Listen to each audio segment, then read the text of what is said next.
Sekali lagi berikan tepuk tangan yang meriah buat Tuhan kita Yesus Kristus. Haleluya, puji Tuhan. Sebelum duduk saudara bilang begini, tidak ada yang mustahil bagi Tuhan. Sekali lagi katakan, tidak ada yang mustahil bagi Tuhan. Puji Tuhan. Silakan duduk Bapak Ibu yang dikasihi Tuhan.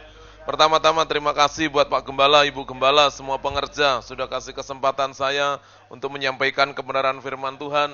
Saudaraku yang kekasih dalam Tuhan, saya cukup diberkati setiap kali saya dari tempat ini. Saudara, secara gedung saudara mungkin boleh berukuran berapa ya, mungkin kecil bagi setiap kita bilang gitu ya. Tetapi saya tahu saudara sedang ada di dalam dimensi yang besar.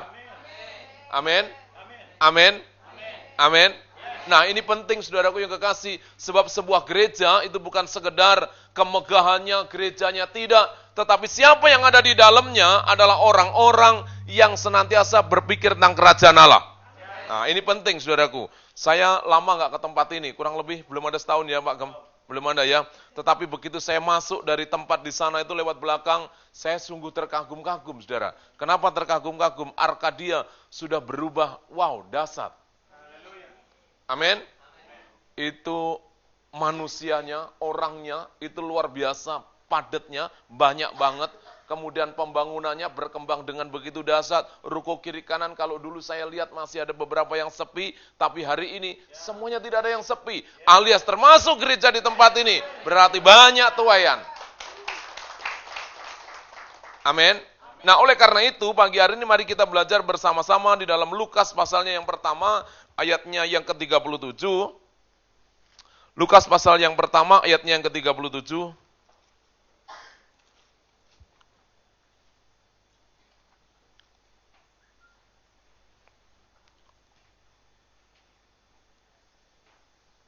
Lukas pasalnya yang pertama, ayatnya yang ke-37.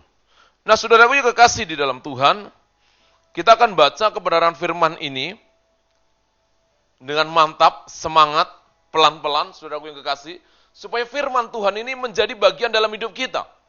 Yang ngerti sama-sama katakan amin. Yuk, mari sama-sama. Yang sudah ketemu sama-sama katakan yes. Yang belum ketemu sama-sama katakan amin. Ya, saya tunggu ya. Oke. Pendeta bukan menjebak ya. Oke, Lukas pertama ayatnya yang ke-37. Mari kita baca bersama-sama. 2, 3. Sebab bagi Allah tidak ada yang mustahil. Sekali lagi katakan.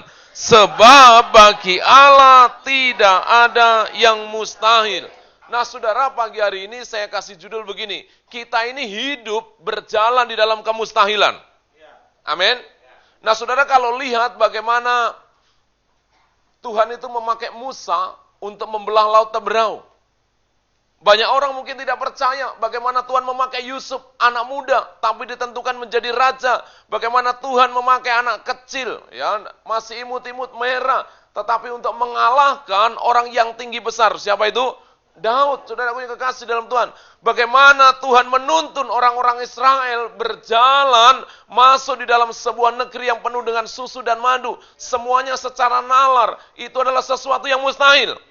Nah saudara dan saya hari ini kita belajar bagaimana ternyata Tuhan itu menuntun kita dari satu posisi yang sesuatu yang tidak mungkin kita alamin. Tetapi Tuhan izinkan saudara dan saya mengalami.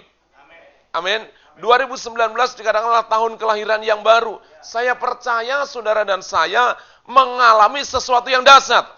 Yang nanti sama-sama katakan amin. Nah saudara, Tuhan bilang begini, dikatakan ayat ini berkata, sebab bagi Allah tidak ada yang, siapa yang percaya janji Allah?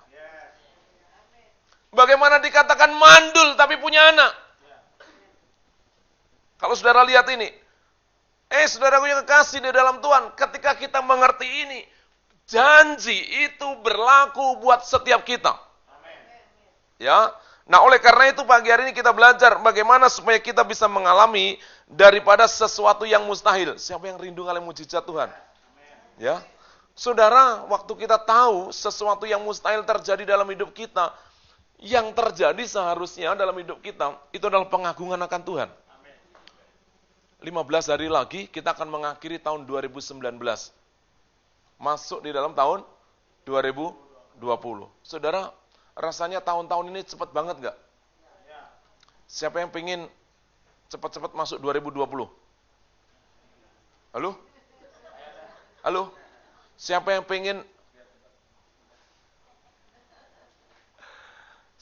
pengen tahun baru ini cepat-cepat gitu ya? Halo? Pak, tahun baru nanti apa acaranya? Mau liburan dengan keluarga? Ada ibadah kan, Pak? Oh, ada gitu ya. Saudara boleh liburan, tapi setelah gitu ya. Nah, saudaraku yang kekasih di dalam Tuhan, ini penting saudaraku yang kekasih. Orang mau nantikan tahun 2020, Tuhan menuntun melalui gembala pembina kita dikatakan adalah dimensi yang baru. Saya merenungkan ini begitu luar biasa. 2019 Tuhan tuntun kita. Saya percaya begini, waktu saudara meninggalkan tahun 2019 dan memasuki tahun 2020, mari kita merenung, mari kita belajar. Apa yang Tuhan kerjakan di dalam seluruh kehidupan kita selama tahun 2019. Apakah janji Tuhan itu berlaku atas setiap kita juga? Apakah kita mengalami janji Tuhan? Nah, ini yang paling penting saudaraku yang kekasih. Sebab bagi saya kekristenan itu adalah bertumbuh.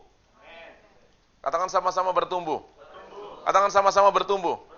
Nah, waktu kita tahu sesuatu yang Tuhan kerjakan dalam hidup kita, seolah-olah nggak mungkin, tapi inilah yang Tuhan kerjakan. Saya merenung begini, saudara. Saudara, hidup ini kan setuju semua kita. Saudara kalau mungkin pikir, saudara, biaya hidup ini kan mahal banget. Loh iya Pak ya? Amin? Amin? Orang yang tahu anak-anaknya kuliah, begitu mungkin, wow, tiba-tiba kalau dihitung 1 tahun, ini duit dari mana? Loh iya Pak ya? Tapi di satu sisi Tuhan penuhin itu. Yang rasa-rasanya sesuatu nggak mungkin gitu ya. Tapi kita belajar di dalam kemustahilan ini supaya kita mempercayai Tuhan seluruhnya hidup kita. Yang nanti sama-sama katakan amin. Ada 2 hal kita akan belajar, saudaraku yang kekasih dalam Tuhan, bagaimana kita berjalan di dalam kemustahilan itu. Yang pertama, kita harus percaya. Katakan sama-sama percaya. Katakan sama-sama percaya. Percaya ini adalah kata kerja, saudaraku yang kekasih di dalam Tuhan. Ya, jadi kalau iman itu adalah kata benda, tetapi kalau percaya itu adalah kata kerja. Dikatakan demikian. Percaya itu dalam bahasa Ibraninya adalah aman. Katakan sama-sama aman. Katakan sama-sama aman. Sedangkan kalau iman itu di dalam bahasa Yunani-nya adalah pistis. Katakan sama-sama pistis. Nah, saudara, ketika kita percaya, siapa yang percaya sama Tuhan Yesus? Semua saya tanya, saudara, adalah orang-orang yang percaya sama Yesus. Kalau nggak percaya, ngapain kita ada di tempat ini? Kan begitu. Saudara, semua kita adalah orang-orang yang percaya. Semua kita adalah orang yang aman. Nah, tapi apa yang harus kita lakukan? Mari kita lihat di dalam Ibrani pasalnya yang ke-11, ayatnya yang ke-6. Ibrani 11 ayat yang ke-6. Ayo media. Nah, udah lihat ini, perhatikan baik-baik. Ibrani 11 ayat yang ke-6 dikatakan, yuk kita baca sama-sama ya, 2, 3. Tetapi tanpa iman tidak mungkin orang berkenan kepada Allah. Sebab barang siapa berpaling kepada Allah, dengarkan baik-baik ini, ia harus percaya bahwa Allah ada dan bahwa Allah memberi upah kepada orang yang sungguh-sungguh mencari Dia. Ternyata saudaraku yang kekasih di dalam Tuhan, dari kata percaya ini kita belajar mempercayakan. Katakan sama-sama mempercayakan. Kalau saudara adalah orang yang percaya kepada Tuhan, mari kita bersandar, mari kita mempercayakan hidup kita kepada Tuhan. Amin. Amin. Amin. Apa artinya mempercayakan? Saudaraku yang kekasih di dalam Tuhan. Kalau saudara mau pergi dari Soekarno-Hatta ke Juanda, saudaraku yang kekasih dalam Tuhan, maka saudara 1 jam, berapa menit itu? 1 jam 10 menit. Saudara mempercayakan hidup saudara dengan siapa? Pilot. Loh iya apa iya? Amin apa amin? 1 jam 10 menit itu saudara sedang mempercayakan hidup saudara. Entah itu pesawat itu yang katanya nanti mau jatuh atau mau apa. Saudara tidak berpikir itu. Tapi mulai kita mempercayakan 1 jam lebih itu di atas pesawat. Hidup kita 1 jam 10 menit itu. Saudaraku yang kekasih dalam Tuhan. Kita menyerahkan. Kita nggak bisa apa-apa saudaraku yang kekasih dalam Tuhan. Loh iya Pak iya? Aduh, aku gara-gara naik pesawat takut. Aku nggak jadilah sampai Surabaya. Turun saja di Kalideres, bisa nggak? Nggak bisa, saudara. Saudara harus sampai akhir, saudara harus sampai tujuan. Apapun yang terjadi, saudara harus sampai Surabaya. Yang ngerti sama-sama katakan amin. Hidup saudara, waktu kita percaya kepada Tuhan, pengakuan kita, maka kita harus mempercayakan hidup kita kepada Tuhan. Kita harus sampai titik akhir. Amin. Mempercayakan itu apa yang terjadi dari hidup kita. Tuhan pedulikan loh. Haleluya. Saya begitu merenungkan kasih Tuhan itu begini. Saudaraku yang kekasih, Tuhan itu menuntun kita, Tuhan memelihara kita dari hari ke hari, saudaraku. Itu luar biasa. Ya, yang rasa-rasanya kalau kita pikir dari awal, itu sesuatu nggak mungkin. Tapi sampai pada akhirnya, saudara, apa yang engkau rindukan, itu Tuhan genapin. Bilang sama-sama, percaya itu adalah aman. Katakan sama-sama, percaya itu adalah aman. Siapa yang mau aman? Bilang kiri kanan, harus percaya. Ya, ini penting saudaraku yang kekasih dalam Tuhan. Waktu kita percaya kepada Tuhan, sudahlah aman. Ya, hidup kita dipelihara oleh Tuhan. Waktu engkau mengalami tekanan, saya percaya saudara adalah orang-orang yang aman. Katakan sama-sama aman. Waktu saudara mempercayakan seluruh hidup saudara, Tuhan memelihara hidup kita. Nah, itu yang pertama adalah apa? Percaya. Katakan sama-sama percaya. Katakan sama-sama percaya. Nah, ternyata saudara, percaya saja tidak cukup. Tetapi yang kedua, mari kita belajar bagaimana supaya kita hidup di dalam kemustahilan, berjalan di dalam kemustahilan itu. Yang kedua, kita perlu bertindak. Katakan sama-sama bertindak. Alkitab bilang begini, iman tanpa perbuatan pada hakikatnya mati. Mari kita baca dulu dalam Yakobus pasalnya yang kedua, ayat 17 sampai dengan ayatnya yang ke-22. Yakobus pasalnya yang kedua, ayatnya yang ke-17 sampai dengan ayatnya yang ke-22. Kita baca sama-sama 2-3. Demikian juga halnya dengan iman. Jika iman itu tidak disertai perbuatan, maka iman itu pada hakikatnya adalah mati. Jadi kalau saudara cuma percaya dengan mulut saja, itu belum cukup. Katakan sama-sama belum cukup. Kita perlu bertindak. Katakan bertindak. Yuk, mari sama-sama. Tetapi mungkin ada orang berkata, padamu ada iman, dan padaku ada perbuatan. Aku akan menjawab dia, tunjukkanlah kepadaku imanmu itu tanpa perbuatan. Dan aku akan menunjukkan kepadamu imanku dari perbuatan-perbuatanku itu. Engkau percaya bahwa hanya ada satu Allah saja. Itu baik. Tetapi setan-setan pun juga percaya akan hal itu dan mereka, setan aja juga percaya loh adanya Allah. Haleluya. Siapa yang percaya kepada Allah? Bilang sama-sama, ternyata setan juga percaya. Ya, jadi percaya saja nggak cukup, saudaraku yang kekasih. Mari kita lihat di sini. Dikatakan apa? Hai manusia yang bebal, maukah engkau mengakui sekarang bahwa iman tanpa perbuatan adalah iman yang? Bukankah Abraham bapa kita dibenarkan karena perbuatan-perbuatannya ketika ia mempersembahkan Ishak anaknya di atas mezbah? Ini adalah perbuatan. Kamu lihat bahwa iman bekerja sama dengan perbuatan-perbuatan, dan oleh perbuatan-perbuatan itu iman menjadi sempurna. Percaya itu baik. Tetapi lebih daripada itu, saudaraku yang kekasih, kita perlu bertindak. Katakan sama-sama bertindak. Katakan sama-sama bertindak. Orang Kristen itu harus bertindak. Katakan sama-sama bertindak. Waktu saudara bertindak, Tuhan bekerja dalam tindakan saudara. Amin ya. Nah, waktu kita ngerti ini, oleh karena itu orang Kristen bukan sekedar, saya percaya waktu saudara dengar firman, waktu saudara diajar, waktu saudara dimuridkan, maka saudara dalam menjadi pelaku-pelaku daripada firman itu.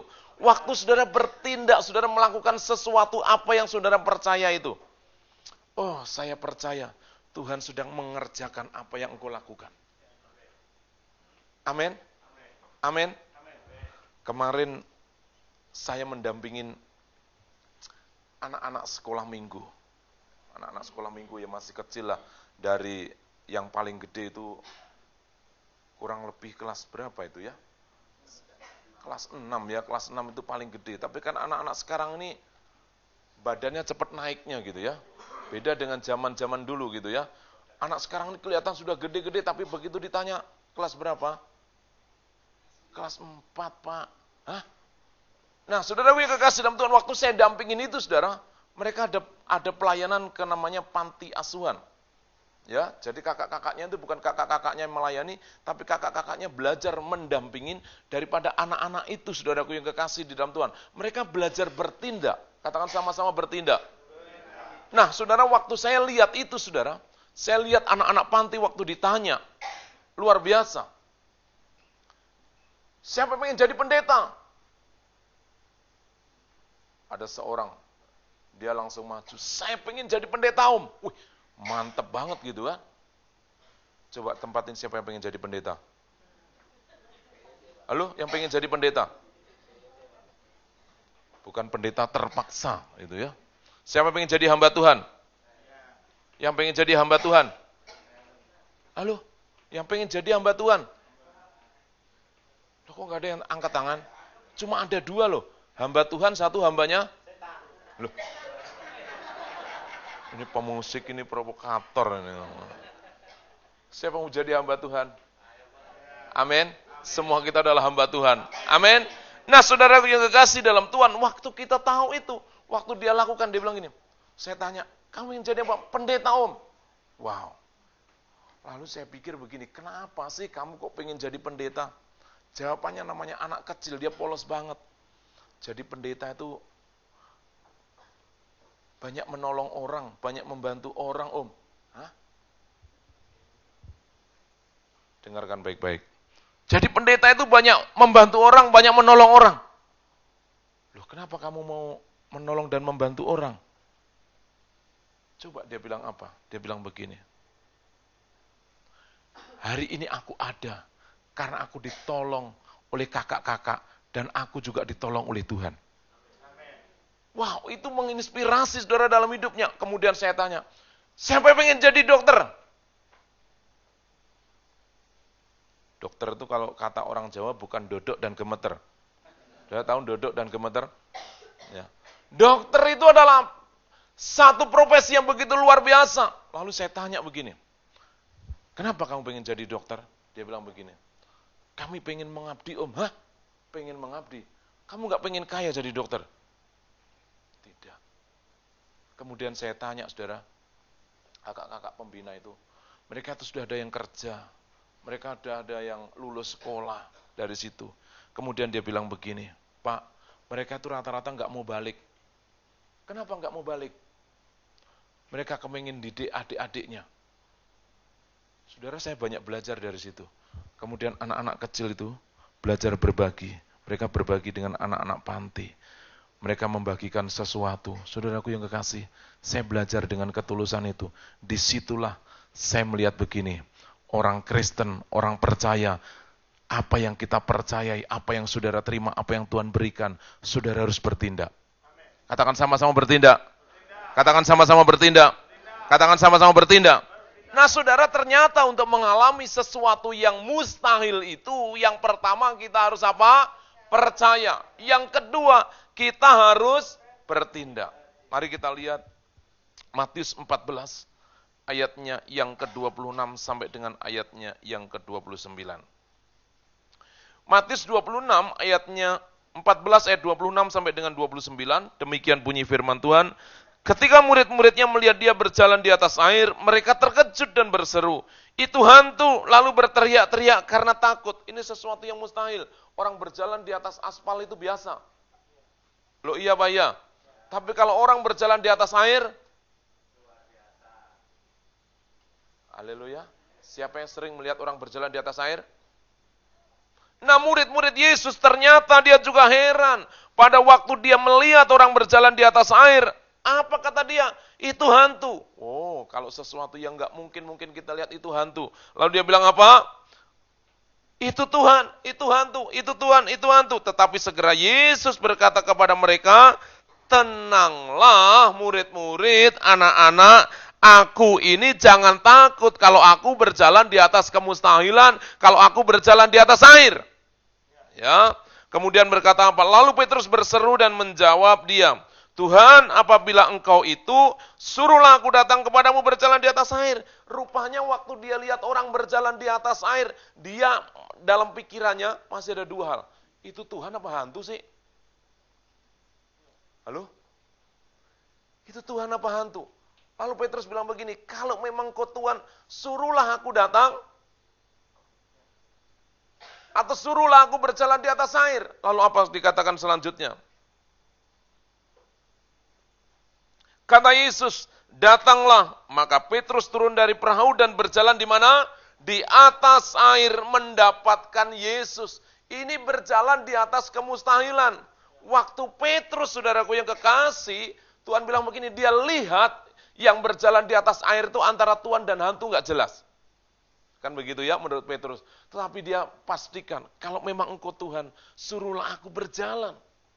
Waktu dia berjalan di atas air, saudaraku yang kekasih, maka dia mulai bertindak. Katakan sama-sama bertindak. Waktu dia bertindak, maka murid-murid yang lain lihat.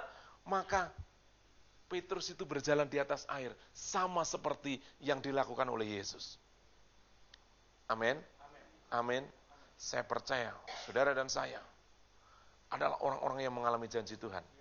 Siapa rindu mengalami janji Tuhan? Tahun kelahiran yang baru.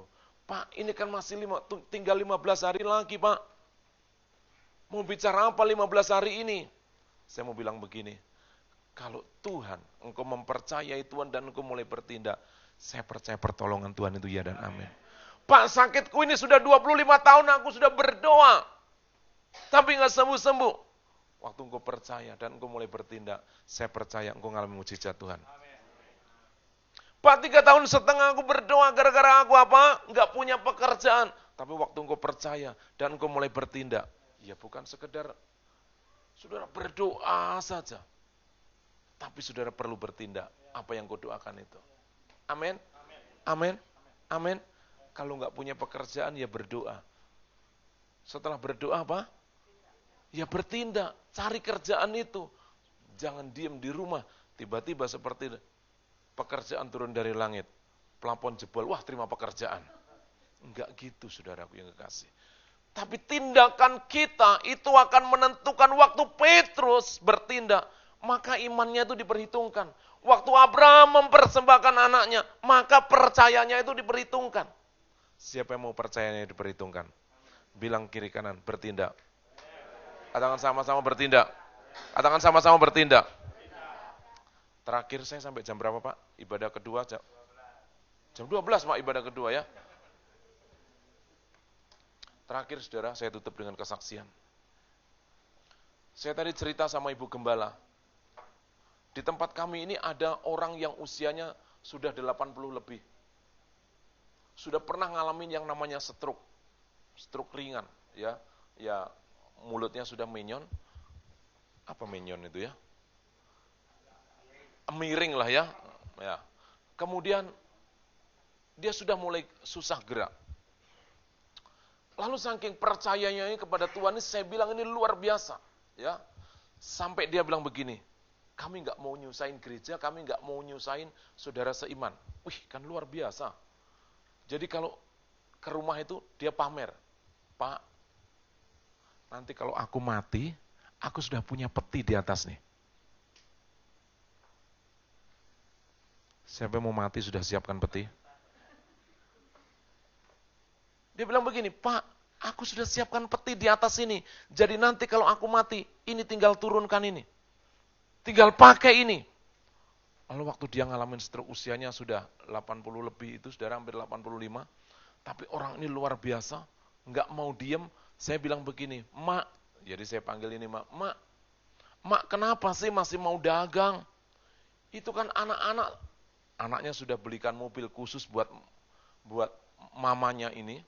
Ya, dia bilang begini, Mak tinggal pakai sama sopir, mau jalan-jalan kemana, lalu saya bilang begini, Mak udah nggak usah repot-repot, jadi kalau doa pengerja, kalau menara doa, dia itu cari sopir untuk bawa, dirinya ini ke gereja. Saya bilang begini, Mak udah gak usah susah-susah. Saya tawarkan anak saya, jadi anak saya itu kan, sudah pakai aja Mak, kalau dia lagi gak kuliah, dia pasti mau. Kenapa saya bilang begitu? Saudaraku yang kekasih, Mak ini perhatian banget saudara, jadi care banget gitu ya. Lalu waktu saya ngomong begitu, dia sudah sakit ya. Itu dulu saya, ya sekarang ini sudah mulai kurus saudara ya. Segini aja sudah baru mulai, saudaraku yang kekasih, baru mulai. Tapi kan masih terus, saudara yang kekasih. Kita nggak sekedar percaya, aduh nanti badanku langsing, tapi nggak bertindak apa-apa. Enggak, tapi harus bertindak. Kalau biasanya makan 3 kali, maka kita harus makan 4. Oh itu perubahannya, bukan itu. Saudara puasa 15 hari, ini bukan jangan sampai kita makan terpaksa kan gitu ya. Tapi kita masih harus berubah, saudaraku yang kasih bertindak. Si Mak ini datang. Pak, Bapak makan ini ya. Apa yang dia kasih? Itu adalah wapermut. Saya bilang begini, aduh Mak, kenapa aku mesti makan ini? Bapak pengen langsing enggak? Saudara itu kan seperti apa ya? Saya bilang gini. Lalu dia bilang begini, aku stroke tahu enggak?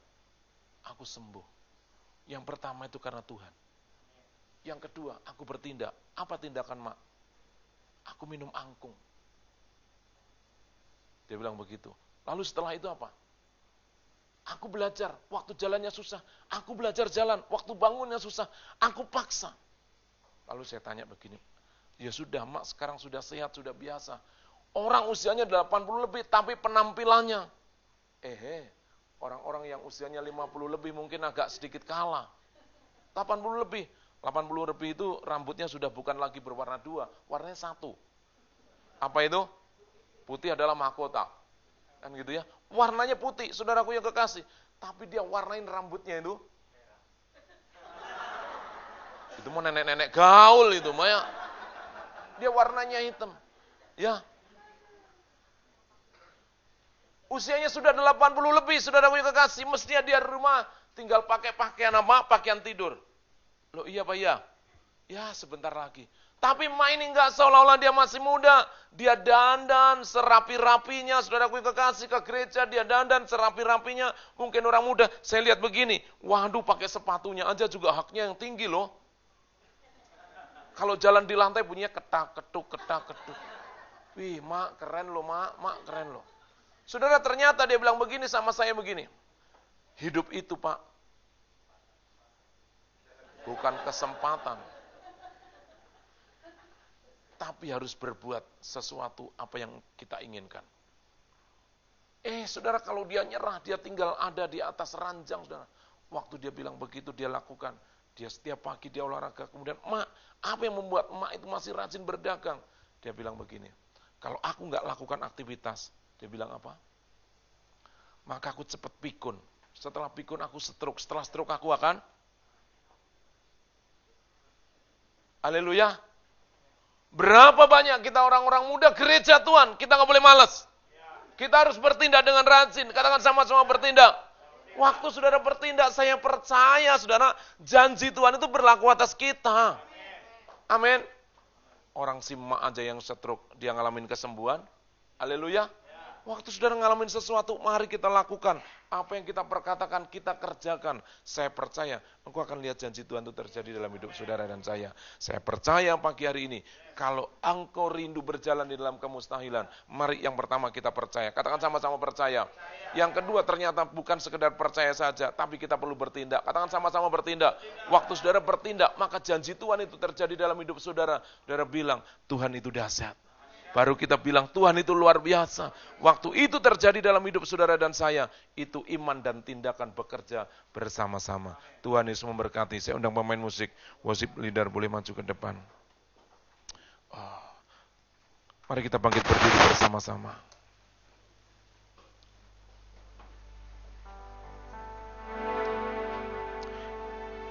Biar pagi hari ini